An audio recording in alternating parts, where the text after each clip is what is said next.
Ada pesan Rasulullah Sallallahu Alaihi Wasallam. Pesan itu sangat luar biasa kalau kita amalkan ya. Pesannya adalah taraktu fikum amroini. Iya. Taraktu fikum amroini lan tadillu. Lan tadillu. Ya. Saya tinggalkan kepada kalian dua hal. Apa dua hal itu? Al-Quran dan hadis. Ya. Saya tinggalkan kepada kalian dua hal, amro ini, Quran dan hadis, lan tadillu. Kalian tidak akan sesat. Ma tamassaktum bihima. Ya. Ma tamassaktum bihima. Selagi kalian berpegang kepada keduanya. Selagi kalian berpegang kepada Al-Quran dan hadis, kalian tidak akan tersesat selama-lamanya. Apa kata Rasulullah? Ma tamassaktum bihima. Ya.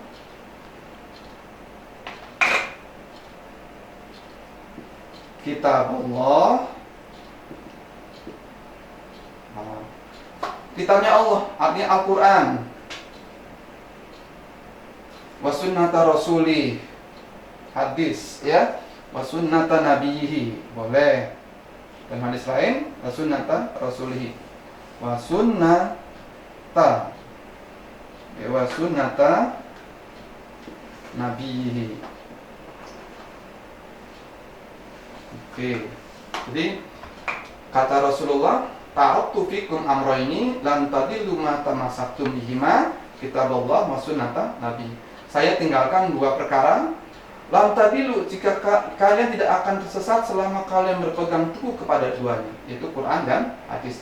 Nah, hadis ini menunjukkan bahwa yang dikatakan Rasul, yang diucapkan Rasul, yang diperbuat oleh Rasul atau ketetapan Rasul bisa dijadikan sebagai sumber hukum.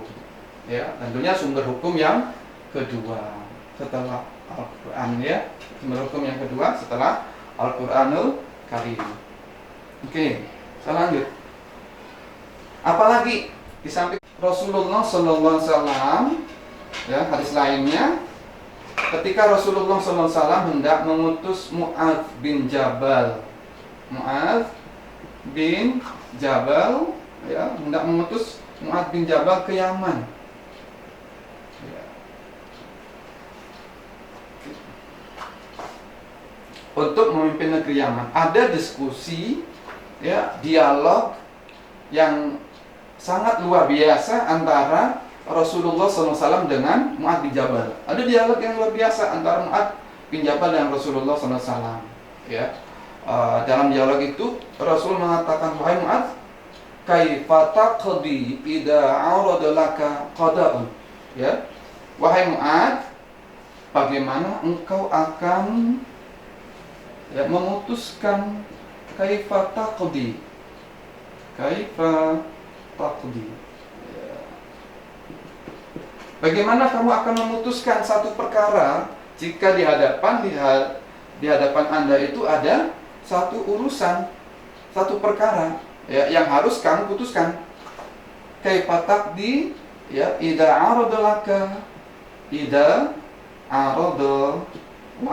qada'un. Ya. Jadi, bagaimana kamu akan memutuskan satu perkara kalau di hadapan kamu itu keputusan? Ya. Apa jawab Mu'adz bin Jabal? Ya. Aqdi bi kitabillah.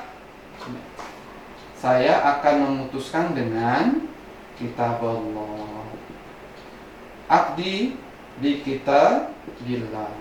Saya akan memutuskan, ya, dengan kitab Allah Subhanahu wa ta'ala, ini dengan Al-Quran yang pertama. Oke. Kemudian pertanyaan Rasul tidak berhenti sampai situ.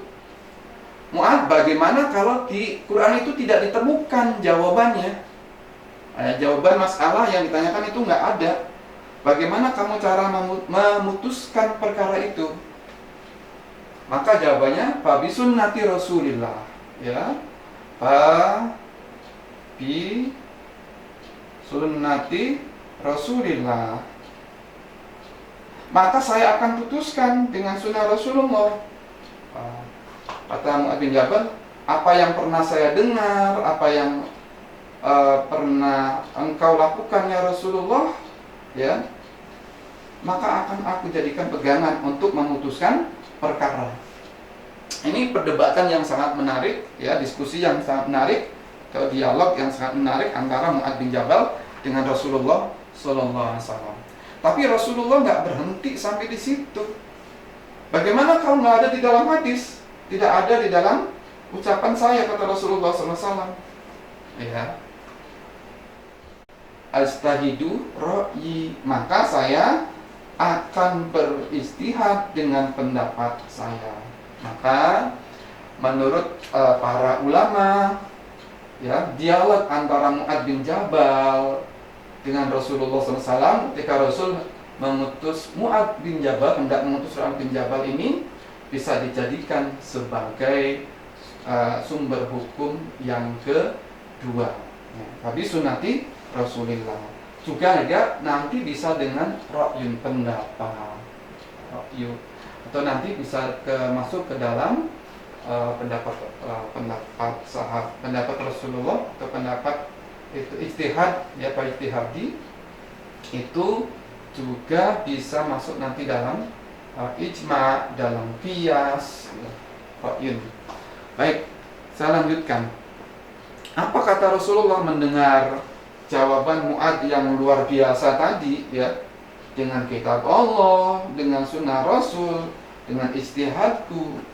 Maka kata Rasulullah, alhamdulillahilladzi waffaqa Rasulullah sallallahu alaihi wasallam lima yurdi Rasulullah, ya.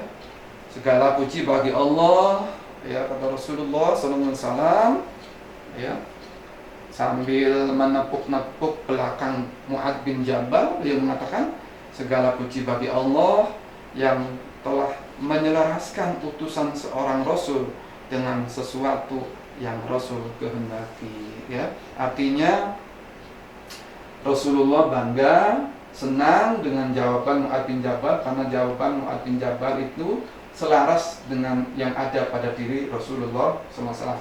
Ini yang jadi sandaran hadis itu sebagai sumber hukum, yaitu tadi yang taraktu fikum amrayni dan antara hadis Mu'adz bin Jabal. Satu, hadis ini fungsinya apa sih? Ya, apa fungsi hadis? Oke. Baik. Al-Qur'anul Karim, ya, ayat-ayatnya berisikan tentang ayat-ayat yang masih bersifat umum atau global, ya, masih mujmal, sangat mujmal, dan dalam hal-hal tertentu perlu membutuhkan keterangan dari Rasulullah SAW. Dalam hal tertentu perlu, ya, sangat memerlukan keterangan atau penjelasan Rasulullah SAW. Ada juga di dalam Al-Quran itu ada sesuatu yang belum disebutkan status hukumnya. Karena itu, ini perlu hadis. Apa sih fungsinya hadis terhadap Al-Quran? Ya, fungsi hadis terhadap Al-Quran. Oke. Jadi fungsi hadis terhadap Al-Quran, ya. Fungsi hadis terhadap Al-Quran, pertama, fungsi hadis terhadap Al-Quran itu adalah bayanut takrir.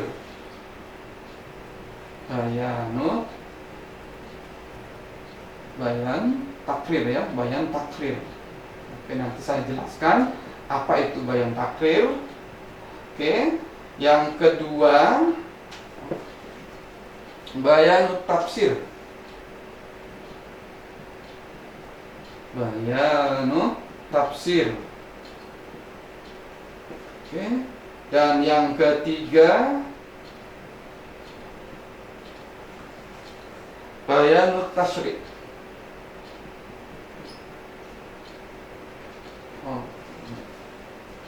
Jadi fungsi hadis terhadap Al-Quran itu setidaknya pertama ada bayanut takrir, bayanut tafsir, dan bayanut tafsir. Kita bahas satu persatu apa itu bayanut takrir, apa bayanut tafsir.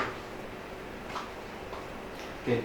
Bayanut takrir itu menetapkan dan menguatkan suatu hukum yang ada di dalam Al-Quran. Ini menetapkan, ya, artinya menetapkan atau menguatkan, menetapkan atau menguatkan suatu hukum yang sudah ada dalam Al-Quran.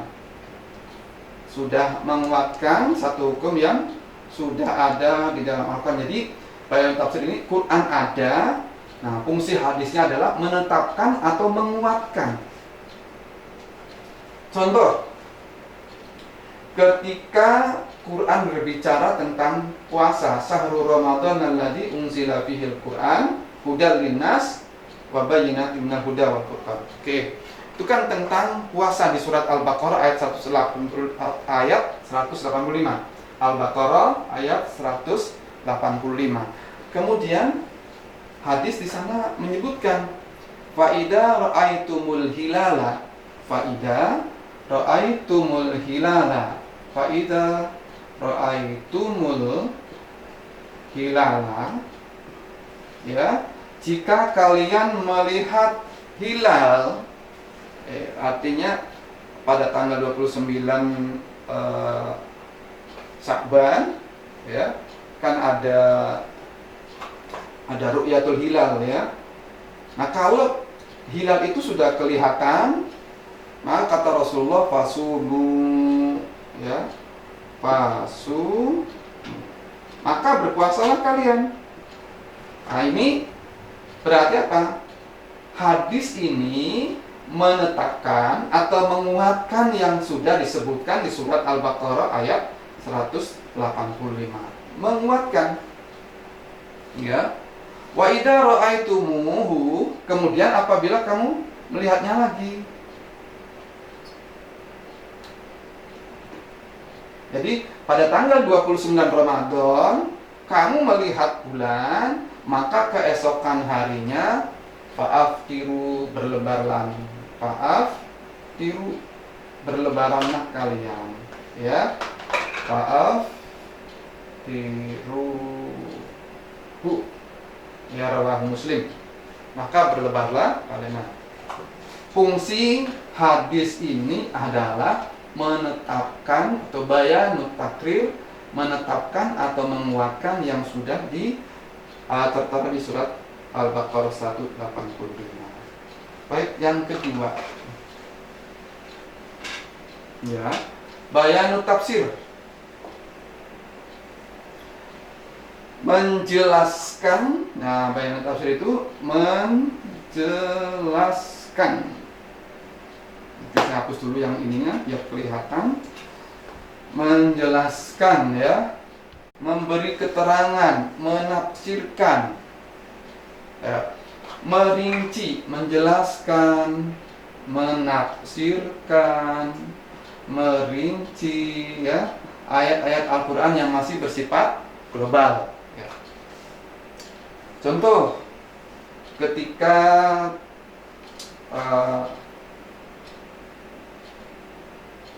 ketika bulan Ramadan itu kan kita sering kali bisa mendengar ayat-ayat tentang Lailatul Qadar. Surat Al-Qadar ayat 1 sampai ayat 5. Inna anzalnahu fi Lailatul Qadar.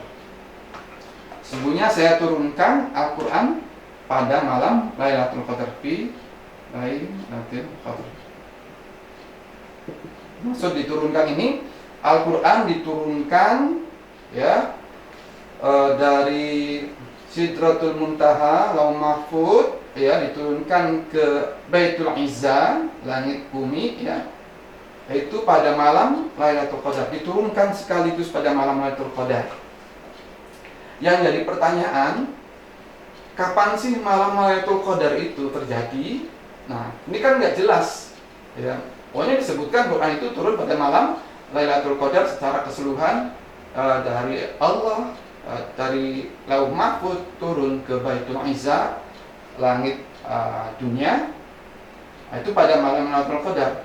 Maka banyak karena kemuliaan malam Lailatul Qadar itu, inna anzalnahu fi lailatul qadr khairum min alfi syahr.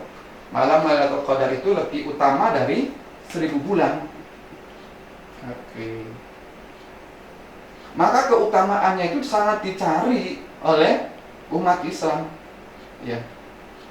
Tetapi tidak ada yang tahu kapan terjadinya malam Lailatul Qadar itu. Nah, yang global ini, ya, dijelaskan oleh Rasulullah SAW dalam satu hadisnya yang lebih rinci. Ya, Lailatul Qadri, malam Lailatul Qadri, Lailatul Qadar itu fil witri min asril awakhir. Itu terjadi pada 10 yang ganjil di hari-hari terakhir min Ramadan. Oke.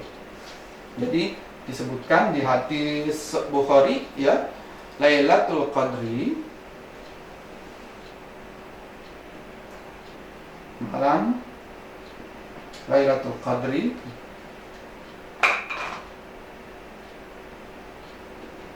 malam Lailatul Qadar itu kapan terjadinya? Kata, ya, fil witri. Oke, fil witri, di malam-malam yang ganjil.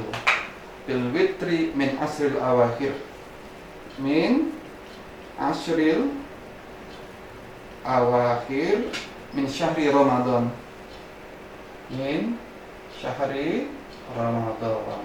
Oke.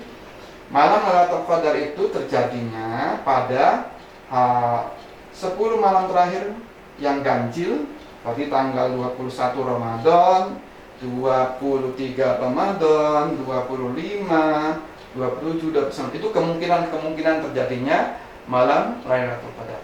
Hadis ini adalah menjelaskan atau menafsirkan atau merinci, ya, ayat Al-Quran, inna anzalnahu fi Lailatul Qadar. Terakhir, ya, bayanut tasyri'. Oke. Yang ketiga, bayanut tasyri'. Oke. Apa itu bayanut tasyri'? Menetapkan hukum yang belum atau yang tidak dijelaskan oleh Al-Quran. Menetapkan hukum yang tidak dijelaskan oleh Al-Quran. Ini menetapkan hukum yang tidak dijelaskan oleh Al-Quran, yang tidak dijelaskan Al-Quran.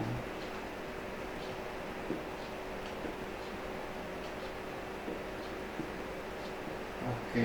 Nah, ini fungsi hadis yang ketiga. Bayanut tasyri', menetapkan hukum yang tidak dijelaskan oleh Al-Quranul Karim. Seperti di Quran itu kan banyak sekali ayat yang berbicara tentang zakat, ya. Ayat yang bicara tentang zakat. Ya. Di sana ada hadis Nabi menjelaskan tentang zakat fitrah, ya. Zakatul fitri min Ramadan. Zakat fitrah itu pada bulan Ramadan. Berapa jumlahnya? Ala nasi so'an, satu jiwa itu satu so', ya. Min tamrin aw so'an min syairin, baik kurma atau gandum, ya. Itu hadis itu, ya, menetapkan hukum yang tidak dijelaskan dalam Al-Quran. Karena di Quran itu hanya berbicara tentang zakat aja, ya. Tapi zakat fitrah itu belum disebutkan, ya. Maka Rasulullah menetapkan hukum, ya, berapa banyaknya zakat fitrah itu. Maka kata Rasulullah, zakat fitrah yang dikeluarkan seorang itu, ya, jumlahnya adalah 1 sak', ya, kurang lebih, ya, kurang lebih 2,5 kilogram atau 3 liter, ya. Di itu, ya, fungsi hadis terhadap Al-Quran. Pertama, bayanut takrir, menetapkan atau menguatkan. Bayanut tafsir, menjelaskan yang belum dijelaskan oleh Al-Quran. Dan bayanut tasyri', menetapkan hukum yang tidak dijelaskan dalam Al-Quran. Baik, siswa-siswi sekalian, inilah pertemuan kita pada hari ini. Kita sudah membahas sumber hukum Islam yang kedua, yaitu hadis Rasulullah SAW. Mudah-mudahan yang kita pelajari pada hari ini bisa kalian serap, ya, bisa kalian jadikan sebagai pelajaran yang berharga untuk selalu berpegang kepada Quran, berpegang kepada hadis, dan semoga kalian semua menjadi anak yang soleh, solehah, bermanfaat bagi nusa dan bangsa. Kita tutup, ya, kita tutup pertemuan ini dengan sama-sama membaca Subhanakallahumma wa bihamdika asyhadu an la ilaha illa anta astaghfiruka wa atubu ilaihi. Terima kasih. Assalamualaikum warahmatullahi wabarakatuh.